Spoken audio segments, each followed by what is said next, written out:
Manuel Martin is not a politician. He's a patriot. He is a first-generation American, a student of Austrian economic theory, and a freedom paramour currently working for the Hewlett-Packard as a mobile technical engineer. Manuel believes strongly in the Constitution and our nation's heritage, propounding that it is imperative that we embrace the founders' idea of the proper role for government in a free society is to protect life, liberty, and property.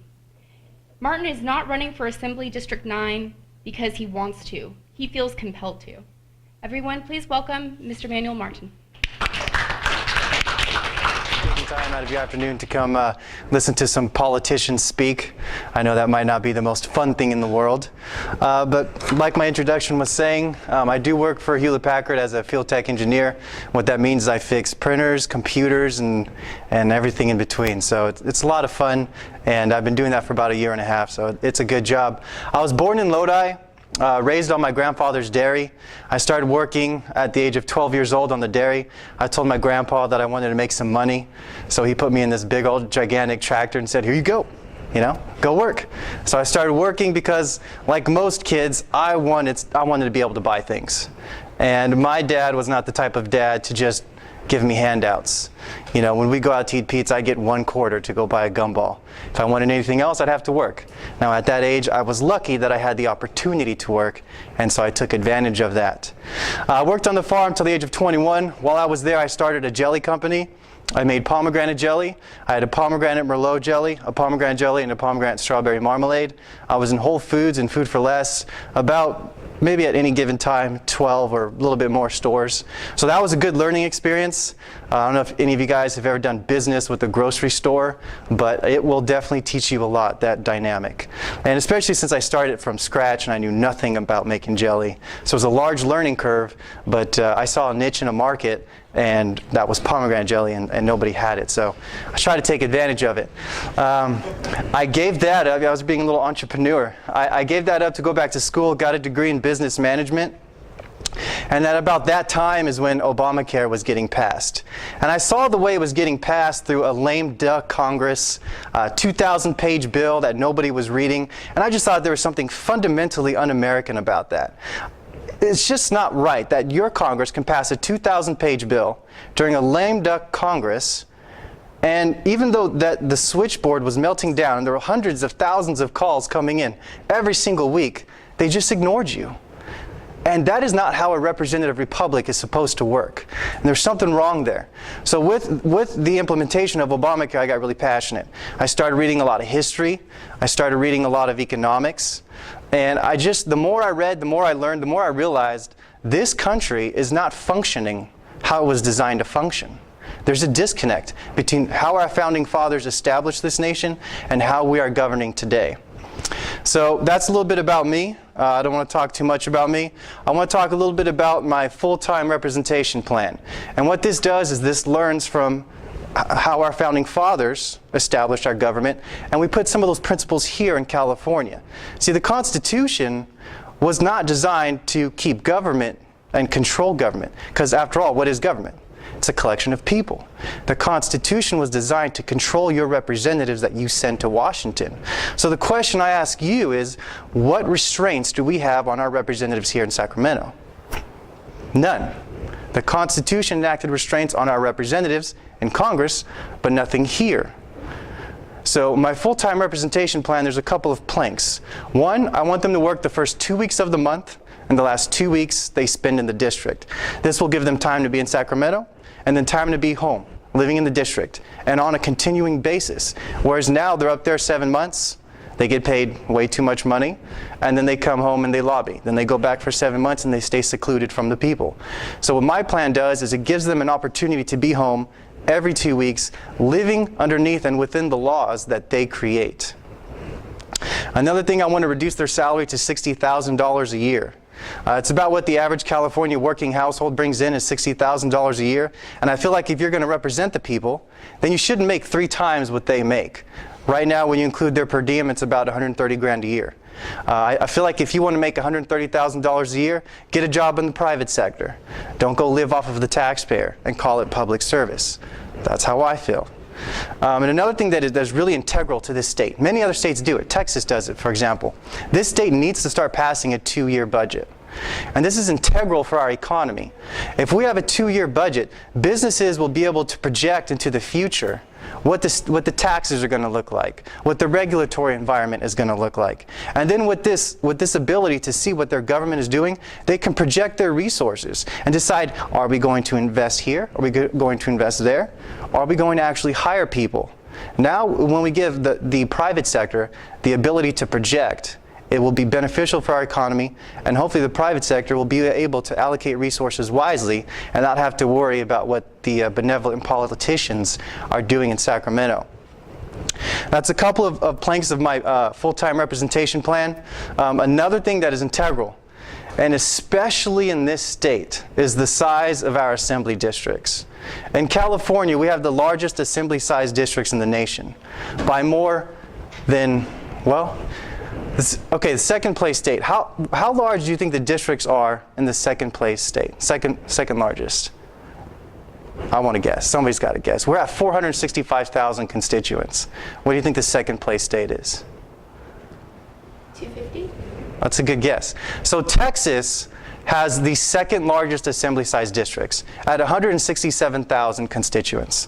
So nobody is at 175,000, nobody's in 200,000s, nobody's in the 300,000s, and we're almost at 500,000 constituents per assembly representative. This, my friends, is a lack of representation. The fewer politicians there are, the less your vote matters.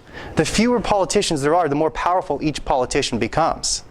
So in Texas, where you have 167,000 constituents per representative, you have about 3 times the representation in Texas than you do here. And Texas is the second worst.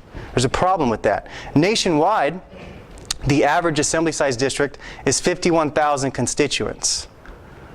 Here in California, you have 9 times worse representation than the average constituent throughout the United States.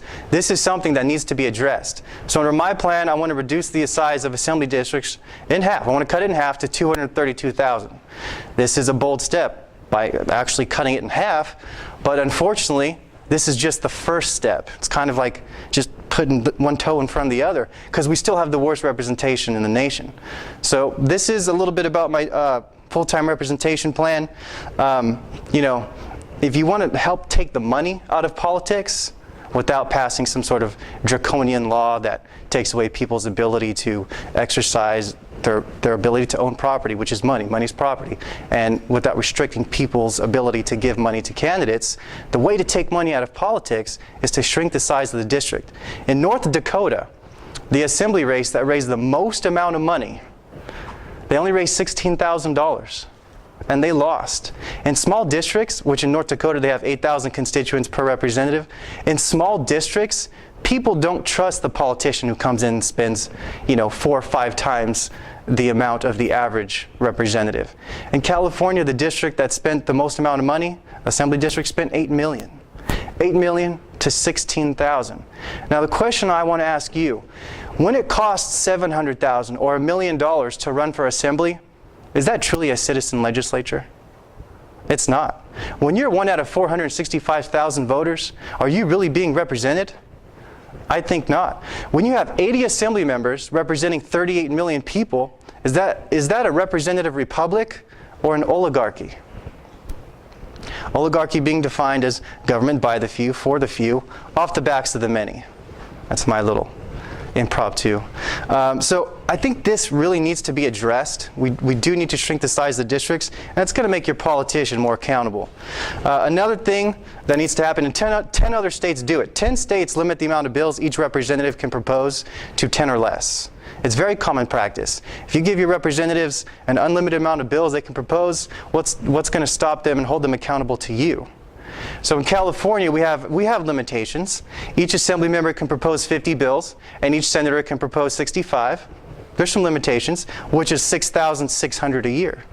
So the question I want to ask you is, how many bills does your legislature need to pass every single year to secure your life, liberty, and property? Very few, right? I doubt it takes 6,000 bills. So under my plan, I want to give each representative 5 bills each. for a grand total of 1,000 bills every 2 years. I think this is perfectly acceptable. I think it's definitely enough bills to take care of the state's business. And when you have smaller district and you limit the amount of bills they can propose, you got to ask yourself, are they going to waste that bill on a lobbyist? Or are they going to use that bill to benefit the people? They only have 5. So just as the Constitution puts restraints on our representatives to benefit you, we need to put some restraints on our legislature here in Sacramento to benefit you. So that's what my full-time representation plan calls for. When I'm elected, I'm going to use the power of my office to travel up and down the state and raise money to get this on the ballot. Obviously, the politicians in Sacramento will not vote for it, so we're going to try to get it on the ballot, and it's going to take a lot of work. But also, it's going to be worth it. The people in California are rising up. They're starting to realize this problem of lack of representation. Another thing that I'm really passionate about is I think we need some regulation reform in this state. And I have a very simple proposal. Any economic regulation that a state agency wants to enact, that state agency needs to have a representative carry that regulation in the form of a bill. It needs to be voted on in the legislature, up or down, and sent to the governor. In this state, we have regulation without representation, as well as taxation without representation, because they can enact fees. So I want to take that power and give it back to the people.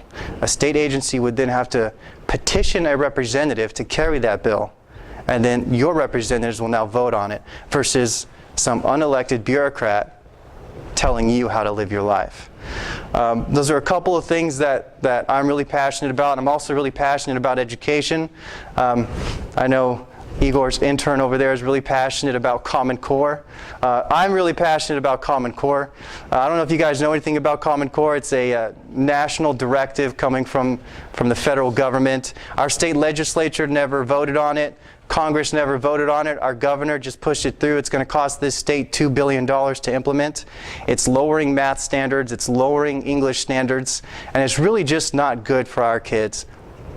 I think California needs to start asserting its constitutional rights and keep education local. The fact is, the Constitution never gave the federal government the ability to get involved in education. There's a very good reason for that. Would you want to have one top-down system where if something goes wrong, all of the children in the United States suffer? Or would you rather have 50 states of individual educational innovation in which what one state does right, another state can copy? Or if one state suffers, then the other 49 just won't implement that. And then that state will catch on and get rid of whatever curriculum was harming their students. So Common Core is a top-down initiative. I want to get rid of that, and quite frankly, I think at this time, the only way to stop it is through the legislature.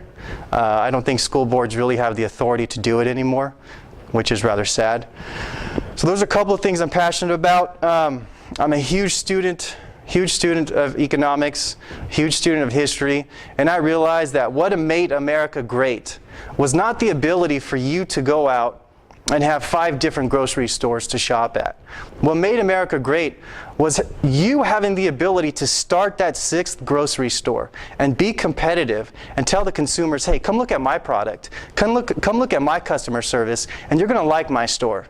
I think in this state we need a smaller regulatory environment. We need a smart legislature. You all need to call out and say, we need you representatives to impose some restrictions to benefit us. And that's what I'm doing. You're not going to see a politician here in Sacramento that wants to shrink the size of the representatives. Because if you shrink the size, shrink the size of the district. If you shrink the size of the district, what are you effectively doing to that representative? You're cutting his or her power. If I'm representing 200,000 constituents versus 400,000 constituents, I'm now half as powerful. And I'm okay with that. Because I'm not in this for power. I'm in this to represent you, and I'm in this to protect your life, liberty, and property. So with that being said, I would like to take a couple of questions. Nobody has any questions? This is Young Americans for Liberty. Come on. I know you guys have questions. No? Okay. Well then I have one simple little exercise.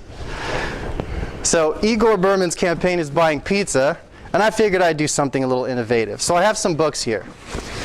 I'm not giving these books away because I love these books. But there's something that's going to go along with these books. So,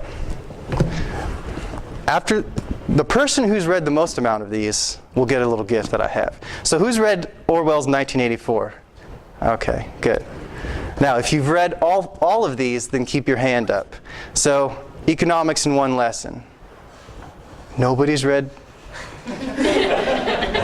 Are you serious? Hazlitt's? Oh, wow, okay. All right. Hayek's Constitution of Liberty. 2? 1.5? Okay. Okay. The Fruits of Graft, The Great Depression and Now? No? No? Okay. So did you raise your hand twice? Or just one? Twice? Twice? Okay, so you're winning. Rothbard's America's Great Depression? Rothbard? Okay, okay. All right, all right. Frederick Bastiat's The Law. Okay, this is his entire collection, but The Law? All right, okay. So you guys are tied? You guys are tied, all right. Federalist Papers. All of it? Yeah, in high school. Okay, okay, so then you're the winner, and this is what you win. This is not a normal quarter. This is a 1957 quarter. What makes that quarter special? It means that Yeah, it's 90% silver. So worth more than today's. it's worth about $4, and it's shiny. It's a full weight quarter. It hasn't been shaved down. So I hope you guys realize that I'm in this for one reason. That's to protect your life, liberty, and property. To make sure that when you guys graduate from college, you have a vibrant economy to go out to and get a job. And I have my sign-up sheets. I hope you guys all sign up. We're going to need a lot of volunteers this year. 2014 is going to be a good year for Republicans, especially Republicans who aren't afraid to stand for freedom and economic liberty.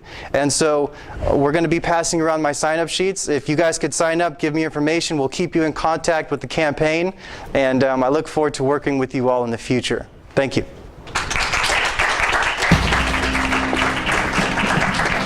Am I supposed to introduce you?